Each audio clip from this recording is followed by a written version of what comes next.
आणि आता news top 9च्या माध्यमातून घेऊयात विविध क्षेत्रातील बातम्यांचा आढावा। सुरुवातीला विधानसभेचा रणसंग्राम या संदर्भातील बातम्या। निकालानंतर समीकरण बदलणार, दादा गटाच्या नेत्यांकडून संकेत। दादांशिवाय कुठलंही सरकार बनू शकत नाही, मलिकांचा दावा। तर निकालानंतर गणित जुळवावी लागणार, वळसे पाटलांचेही संकेत। उद्या महायुती आणि महाविकास आघाडीला बहुमत मिळालं नाही तर काहीतरी गणित जुळवावी लागणार, मलिकांनंतर दिलीप वळसे पाटलांचे निकालानंतर समीकरण बदलण्याचे संकेत।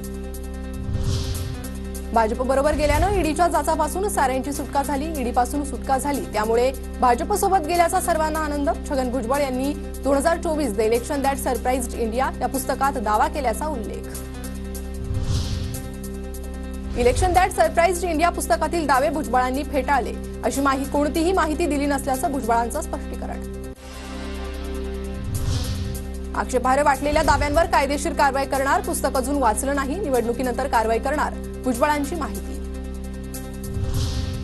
95% ईडी सीबीआयच्या केसेस विरोधी पक्षांवर, अदृश्य शक्ती महिलांमागेही लागली आहे। माझ्या 3 बहिणींवर देखील ईडीची कारवाई, भुजबळांच्या दाव्यावर सुळेंची प्रतिक्रिया।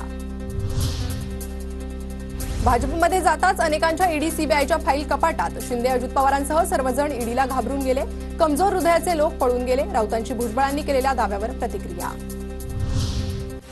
ईडीतून सुटका म्हणजे पुनर्जन्म असं नाही, मी सुद्धा त्यातून गेलोय, मी झुकलो नाही, पुन्हा उभं राहिलो। The election that surprised India पुस्तकातील भुजबळांच्या दाव्यावर राऊतांचं वक्तव्य। अनिल देशमुख, अनिल परबांवरही दबाव होता, वायकर पळून गेल्यावर फाईल बंद झाली, राऊतांची प्रतिक्रिया।